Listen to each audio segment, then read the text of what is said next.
Salam alaikum wa rahmatullah, Adam de Roqia France, marhaba bikum, bienvenue.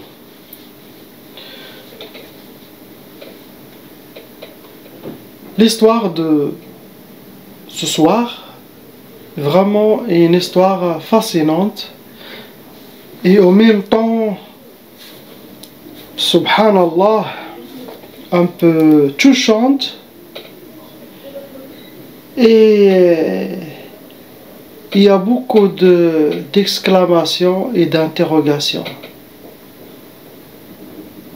Concentrez-vous, écoutez, faites vos analyses après l'histoire, ce que vous avez ressenti, ce que vous avez compris dans les commentaires, partagez entre vous, Inch'Allah, pour notre iman et foi et ouverture de notre spiritualité et de nos pensées, de ne pas rester carré. Non. Laissez libre à vos pensées pour avoir plus de spiritualité et des ouvertures et des sciences à travers ces histoires. Ce sont aussi des clés pour recevoir ce qu'on souhaite. Inch'Allah. Ça aussi, il a un côté de cheminement vers Allah subhanahu wa ta'ala. Car à travers ces histoires, on dit subhanallah avec au fond de nos cœurs. On dit alhamdulillah. On s'approche à Allah et ça augmente à chaque fois notre contact et notre amour à Allah subhanahu wa ta'ala. Car ce contact, les gens ou les cheikhs ne parlent pas de ça, sauf les gens d'Allah, les awliya d'Allah, les saints, les arifin billah. Ceux, ils parlent de l'amour divin, le contact divin. Mais dans la religion, ils ne parlent pas. Qu'est-ce que vous connaissez tous? Les gens qui regardent, ils connaissent l'islam, les prières faites salat, et avoir peur d'Allah. À travers ces histoires, vous allez apprendre l'amour que Allah il vous donne. Cette connexion avec lui, subhanahu wa ta'ala. L'amour divin, sentir l'amour d'Allah. C'est ça qui manque à nos cœurs dans notre religion. Car elle est dans la main des cheikhs. Malheureusement, il y en a qui fait plus de mal que de bien. Ce ne sont pas des cheikhs spirituels qui sont connectés à la présence divine. Il y a Sayyidina Muhammad sallallahu alayhi wa sallam, il y a Sayyidina al-Mahdi. C'est très rare de tomber sur des cheikhs comme ça qui sont connectés et reçoivent les updates. Subhanallah. Donc, notre histoire, elle est passée en 1993. Le temps où j'ai quitté le Maroc. J'ai sorti du Maroc vers l'Espagne et les voyages que je fais. À cette époque, il n'y avait pas de téléphone portable. Ça n'existe pas.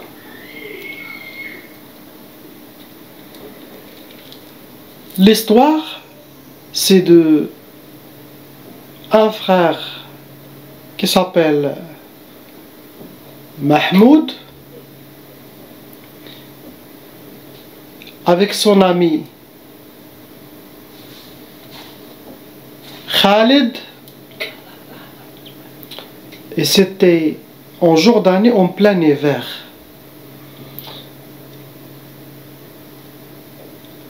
Ils ont décidé d'aller chercher quelqu'un, se rencontrer avec quelqu'un,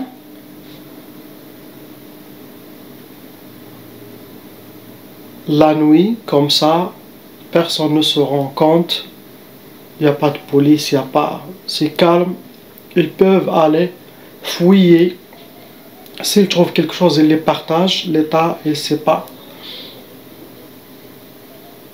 Et comme on connaît qu'au Jordanie, il a eu beaucoup d'histoires. Ils peuvent trouver des trésors ou archéologie, c'est ça, l'archéologie, ou vraiment des vrais trésors en or, en argent, des pierres précieuses. Hein? Des plats en or, des plats, ça existait. Cela dépend ce qu'il y a. Mais de toute façon, ça reste trésor, ça reste très très cher demandé. Il y a les acheteurs pour ça. Et malheureusement, il y a beaucoup des acheteurs qui viennent de l'Occident, qui viennent des États-Unis, c'est eux qui viennent, qui achètent, qui les amènent dans leur pays, malheureusement. Et là, le pays, il perd un peu de son histoire.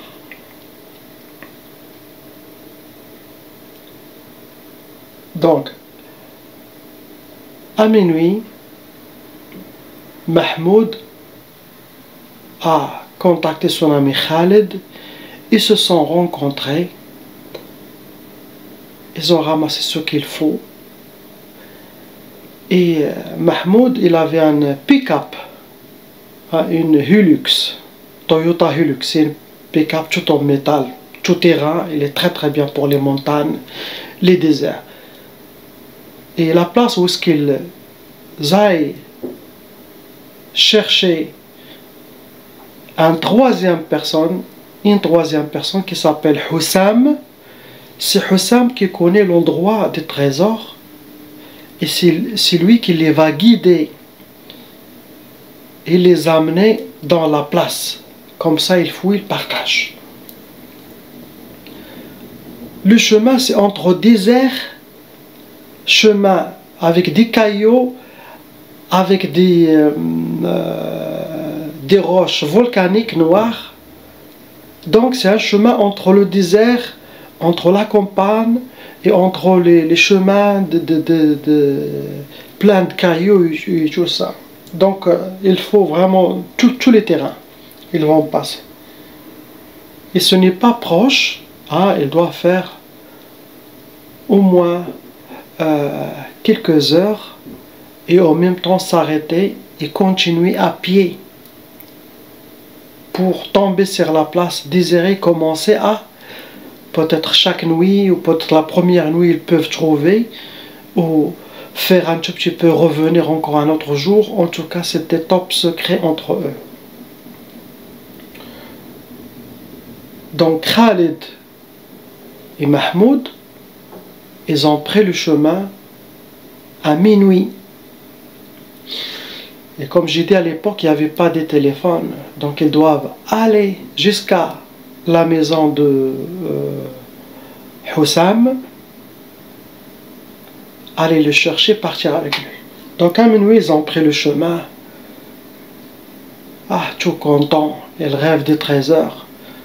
Allez, allez, allez. Ils sont arrivés vers 2 heures du matin chez la maison de Hussam. Tac, tac, tac, tac, tac, tac. Hussam, Hussam, tac, tac. Hussam, il s'est réveillé. Car à l'époque, il n'y avait pas de téléphone, rien. Ils l'ont dit qu'on va venir le soir, donc ils attendaient. Il les a dit, allez, rentrer. Il a dit, non, on est pressé, c'est déjà 2 heures pour comme ça. Il les a dit, venez, venez, ne vous inquiétez pas. Il est rentré.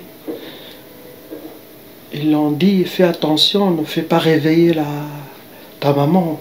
Il a dit, non, ne vous inquiétez pas. On ne veut pas déranger ta famille, votre maman, car elle vit avec sa mère. Il les a dit, je vais vous faire du thé. Il a dit, mais quel thé, Allah? Il a dit, non. Donc il a fini, il les a fait thé.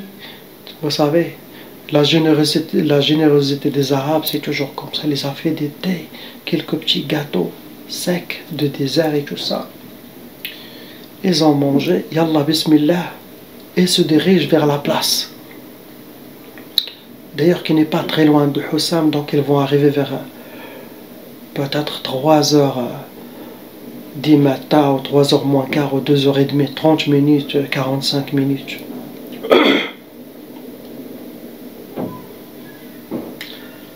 Yallah, Bismillah. Il roule, il roule.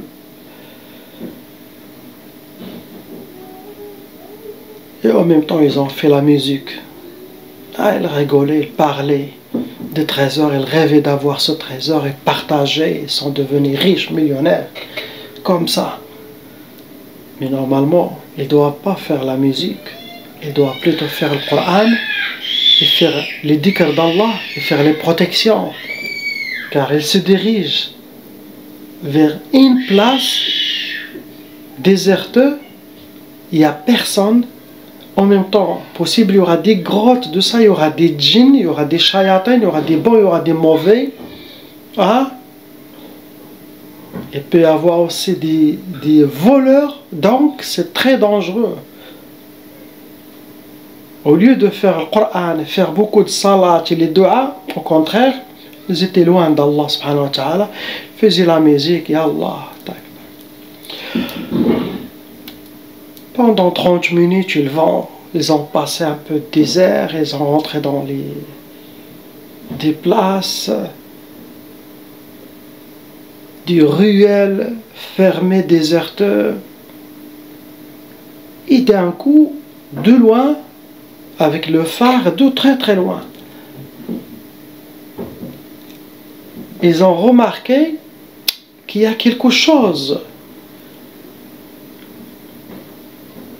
Donc, Khalid a laissé Mahmoud, qui est le propriétaire de la voiture, devant, qui conduit, et comme ils ont allé chercher Hussam, celui qui est le guide qui va les guider vers la zone où il y a le trésor, il les a laissés devant, comme ça, et Khalid il est retourné derrière. Et Khalid il dit, si je savais ce qui va passer cette nuit, je ne serais jamais pris la décision de s'asseoir dans la pick-up derrière. Pas le pick-up derrière, car le pick-up il y a devant, il y a la deuxième cabine, après il y a la benne. Il était dans la deuxième cabine derrière, seul. Donc, il les a dit, mais tous ils ont dit, regardez, c'est quoi ce qu'on voit? Est-ce que c'est un humain de loin ou c'est un arbre? On voit cette silhouette loin. Après, ils ont mis le phare et ils s'approchent, ils s'approchent, ils s'approchent. Ah, c'est une femme, mais qu'est-ce qu'elle fait à 3 heures du matin? Une femme habillée en noir. Le noir, ça veut dire c'est les vêtements des bédouins, des bédouines. Ce n'est pas les vêtements sunna, le noir, ou ce que vous voyez. Non, ça. Car ils se salent moins et ils cachent la saleté. Et à l'époque, c'est difficile de s'habiller en blanc, en couleur. Il n'y avait pas aussi ça. C'est mieux noir. Donc les gens maintenant croient que l'islam, il faut s'habiller en noir. Non, le noir, c'est noir. Sayyidina Muhammad sallallahu alayhi wa sallam aime les couleurs et aime le blanc, le vert. D'ailleurs, si vous allez à Topkapi, Matchaf, qu'est-ce qu'on dit le Matchaf en arabe? La place où ils gardent les trésoreries de prophètes, à Topkapi, au muséum, Topkapi, vous allez voir une camise, une chemise de Sayyidina Muhammad sallallahu alayhi wa sallam. Son couleur, il était entre le jaune et le rose. Il était fait en coton, avec des bordures en rose, en fleurs, avec des bordures. Il y avait des couleurs, il y avait des roses, des fleurs, tout. Vous pouvez le voir. Et son épée aussi pleine de pierres précieuses. C'était vivant. Il n'y avait pas de noir. Dans tout le Topkapi, il y a des vêtements, il y a des épées, vous ne voyez pas quelque chose de noir. Non. Subhanallah. Mais qu'est-ce qu'elle fait, cette dame? Il a l'air encore jeune. Mais qu'est-ce qu'elle fait à cette heure? Ils se sont arrêtés. Ils ont ouvert la fenêtre. Salam alaikum. Il les a répondu alaikum salam. Qu'est-ce que vous faites là? Elle les a répondu Khallouha Allah. En arabe, on dit Khalla Allah. Au Maroc aussi, partout, On dit Allah, laissez dans la main d'Allah, laissez-la dans la main d'Allah. Quand quelqu'un il entend laissez-la dans la main d'Allah, il n'insiste pas. C'est bon, on ne sait pas ce qui est arrivé. Nous, on va s'arrêter, on va l'accompagner où est-ce qu'il veut partir et c'est bon. Il les a dit Allah. Il a dit seulement accompagnez-moi s'il vous plaît dans votre chemin un peu devant et vous me laissez. Je vais vous dire où s'arrêter. Ils l'ont dit d'aller venez. Il a ouvert la porte. Qui est assis? C'est Khalid qui l'a ouvert la porte. Il va s'asseoir à côté de Khalid derrière. Khalid ne sait pas jusqu'à un moment c'est quoi ce truc là. Il est ouvert, la femme est rentrée. Il a remarqué qu'il a la main comme ça, mais qui cache son visage, la moitié de son visage, il casse. Il voyait que la moitié de ce visage, mais tout ça s'est caché comme ça, un peu de sa bouche, il a apparu. Mais toute cette zone, elle est bien cachée. Il insiste qu'il est rentré comme ça, il est assis à côté d'eux, et en roulant un peu, avant de la demander où est-ce que vous allez, Hussam a remarqué que Khalid qui est derrière a remarqué qu'elle tremblait de froid. Donc il a pris sa jaquette, il a dit tenez, mettez-la sur vous pour se chauffer. Il a dit shukran, il l'a mis sur ses pieds. La femme, il l'a bien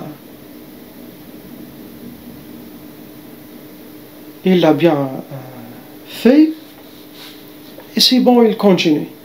Et ils les ont demandé, ma soeur, vraiment c'est très dangereux de sortir à cette heure et tout ça. Et là, sa réponse, Khalliha ala Allah, toujours, laissez-la dans la main d'Allah. On vous accompagne où? Il a dit seulement continuez devant, vous allez me laisser là, dans ce coin. Il a dit madame, là-bas, c'est un vieux village, il n'y a personne, c'est en ruine, il n'y a rien du tout là-bas. Il a dit seulement, ne vous inquiétez pas, laissez-moi uniquement quand je verrai. Il continue.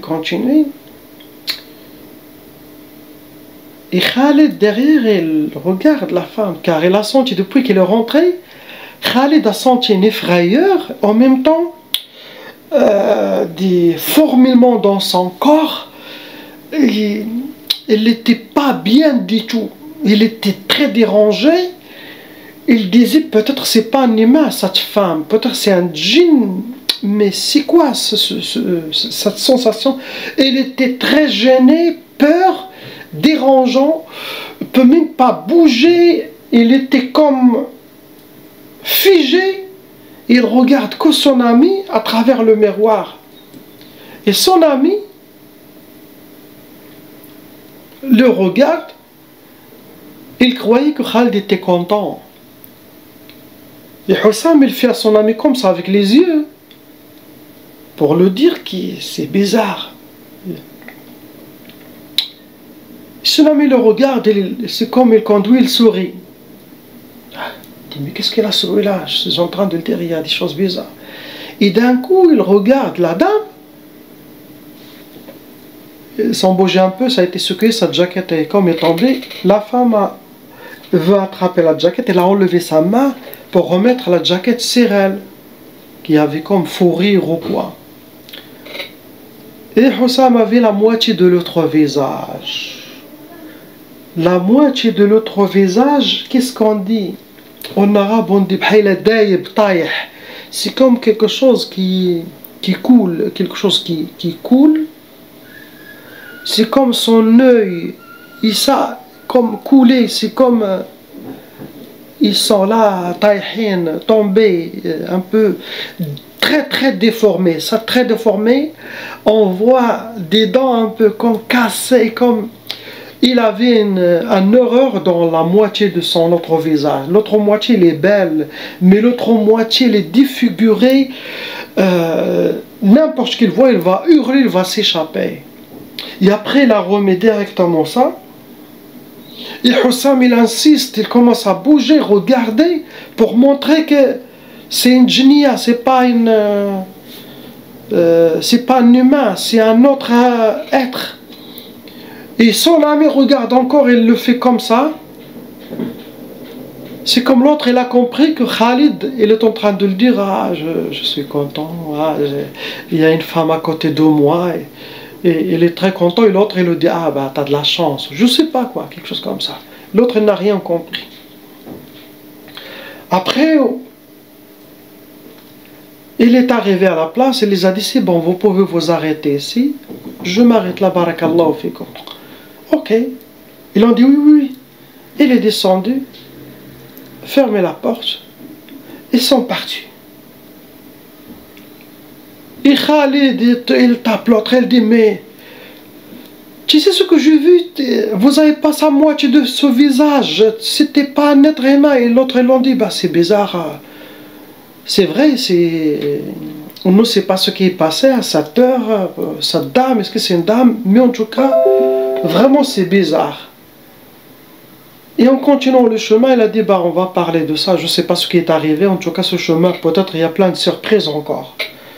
Ils ont décidé de continuer. Et en continuant à peu près 10 minutes, Khalid, il s'est rappelé, il a dit, arrêtez, arrêtez, arrêtez, on va faire demi-tour. Il a dit, pourquoi on va faire une demi-tour? Il a dit, mais la jaquette, je l'ai laissée chez la dame pour se couvrir. Et il n'est pas dans la voiture. Je dois retourner la chercher. Et en même temps chercher, il faut qu'on descende tous les trois, on va chercher cette... On ne sait pas, humain, djinn, je ne sais pas. Mais il faut que je récupère ma jaquette. Ils ont dit, pas grave, une jaquette, tu peux trouver une autre. Ils ont dit, non, mais il y a tous mes papiers. Tous les papiers, c'est très important. Et pour refaire tout ça, ça va prendre plusieurs mois et des galères. Et j'en ai besoin de ces papiers. Ils ont dit, bah yallah, c'est bon, Inch'Allah, allez. Ils ont fait le retour, ils se sont au retour, ils sont arrivés à la zone, cette place qui est vide, vraiment vide. Ils l'ont dit, mais c'est bizarre, elle s'est arrêtée ici, il n'y a rien. Et avec la voiture, on ne voit rien du tout, tout est vide. Et on allait le phare, regarder toutes les zones, ils ont vu que c'est un village, mais il n'y a personne, vide, en ruine. Il regarde, il regarde. Il commence à appeler. Oh la dame, c'est nous qu'on est venu vous aider. Oh ma soeur, on l'a laissé la jaquette chez toi. Est-ce que tu peux le donner, s'il te plaît? Vous êtes où? Assalamu alaikum. Hey, crie, crie. D'un coup, il observe un peu de lumière dans une petite maison. Comme une petite chambre, une place. Donc il monte, il monte, il monte ce chemin.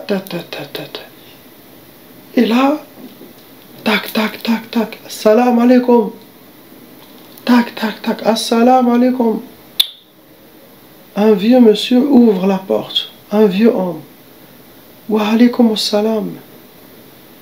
C'est qui vous a amené? C'est qui? Il les a dit, désolé, salam alaikum, excusez-nous. On a accompagné une jeune femme et apparemment, comme il avait froid, on l'a prêté une jaquette, mais on a oublié de la récupérer. Il y a tous nos papiers dedans et tout ça. Il les a dit, bah, il n'y a aucune femme qui est venue ici. Et il les a dit, bah, rentrez, rentrez. Rentrez car j'ai mal aux pieds. L'homme, le vieux, il a dit, j'ai mal à mes pieds, rentrez.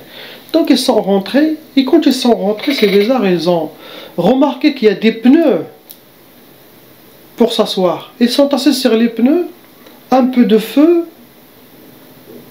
il y avait comme une théière de l'eau chaude sur ce feu-là. Il les a dit, le monsieur, racontez-moi, qu'est-ce que vous dites?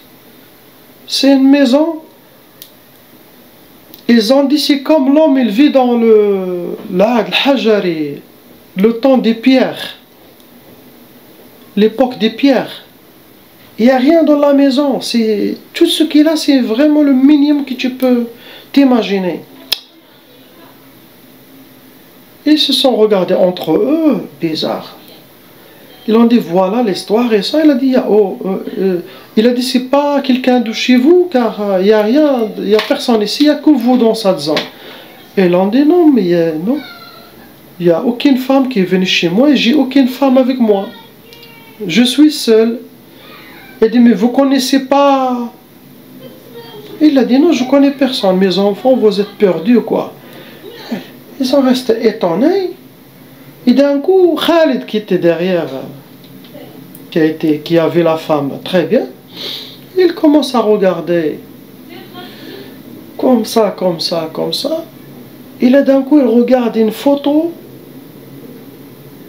un peu vieille en blanc-noir dans ce salon accroché dans un mur. Il regarde et il a vu, c'est la femme qui est montée avec eux à travers la moitié, ses yeux, c'est elle.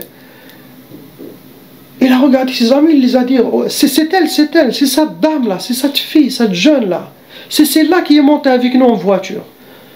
Et tout le monde, et regarde Hajj, il dit, Hajj, c'est cette fille, là que vous avez dans votre cadre, là.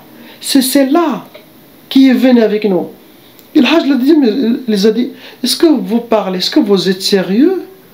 Ils l'ont dit, oui monsieur, c'est elle. Il a dit, mais c'est ma fille. Il a dit, oui, c'est ça ce qu'on veut, c'est elle. Il a dit, mais ma fille, elle est décédée, ça fait 21 ans. Elle est morte, ça fait 21 ans qu'elle est morte. Et elle est morte en bas, à côté de ce chemin route, c'est un grand camion qui porte de l'eau, qui avait une grande citerne derrière lui, comme les citernes qu'on voit ici, qui portent de lait, les laits ou le gasoil ou le pétrole. Une grande camion qui a amené de l'eau à un village, je crois, et s'est détourné, ou je ne sais pas, il est tombé sur elle, elle est morte. Elle est morte très jeune. Et cela fait 21 ans qu'elle est morte. Khalid, Hussam, Mahmoud se regardaient entre eux. La ilaha illallah Muhammad Rasulullah.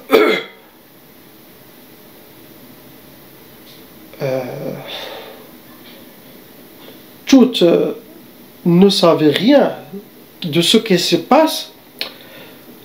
Ils ont eu comme la peur qui monte, qui paralyse leur cœur. Ils ont dit, on ne va pas déranger le vieux, on va le laisser. Ils l'ont dit, on est désolé, c'est ce qui est passé, Hajj, Inch'Allah, nous on va pas vous déranger plus, on va partir. Et ils sont partis, sortis de chez Hajj. En descendant cette montagne ou cette colline, avec le choc total, ils ne comprennent rien de ce qui se passe. Et en marchant dans le chemin, c'était le temps de l'Fajr. Ils ont entendu le adhan loin. Et Khalid racontait, il dit que ce adhan, il nous a fait enlever la peur. Tout ce qu'on a eu, ce choc, il nous a comme lavé. Et c'était le Fajr, le temps de Fajr, l'air pur. On est dans une zone vide. Et on a décidé d'aller prier dans cette mosquée, comme ça. De prier Allah et de ce qui est passé ce soir, c'est vraiment bizarre.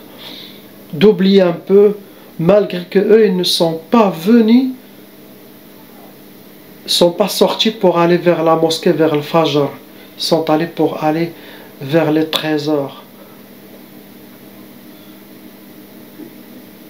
Ils sont allés, ils sont tous rentrés, faire le wudu, prier le Fajr. Quand ils ont fait le Fajr, ils ont décidé de revenir, partir, accompagner ce Mahmoud, ce Hussam chez lui et retourner. C'était ça l'histoire. Et Khalid raconte, le racontant de cette histoire, jure, il dit Wallahi al-Azim, depuis ce Fajr-là, jusqu'à maintenant, j'ai jamais raté une prière et j'ai jamais arrêté la prière. J'ai décidé de commencer à prier sérieusement de ce jour-là et de ce qu'on a eu. Et jusqu'à maintenant, alhamdoulilah, toujours. C'était ça l'histoire vécue par ces trois Jordaniens qui veulent rencontrer le trésor et que se sont tombés sur. On ne sait pas. C'est à vous d'écrire ou de connaître si vous connaissez. C'était quoi? Est-ce que c'était une âme de cette jeune femme décédée qui erre dans ce monde? Normalement, il doit être dans l'autre monde, le barzakh, le monde qui est entre la vie et le delà. C'est comme la période de l'attente, c'est le barzakh. Il y a dunya, il y a la mort, il y a le barzakh, après il y a le delà, le paradis ou l'éternité dans ou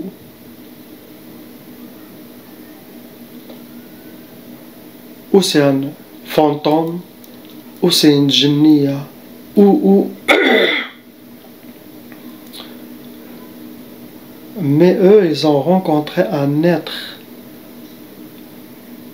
physique qui a répondu à alaykoum salam et qui est rentré dans leur voiture et qui l'ont accompagné ou chez sa maison, car il s'est arrêté pour aller chez son père. Il est arrêté en bas pour monter chez son père. Ils l'ont rencontré à la place où il est décédé. Allah yarhamah. Où est-ce qu'il est mort? Est-ce que les gens qui rencontrent les gens décédés, est-ce que c'est ça ou quelque chose d'être? Mais subhanallah, subhanallah, subhanallah, ce qui se passe dans son monde et ce qu'il fait avec ses créatures. On est limité. Les sciences, on est limité. On ne connaît rien ce qui se passe après la mort. On connaît ce qui a été dit. Mais il y a des exceptions. Peut-être, c'est à vous de savoir tout ça. La ilaha illallah, Habibuna Muhammad Rasulullah. J'espère que cette histoire vous a plu. Et c'est bien pour un samedi soir. Salam alaikum.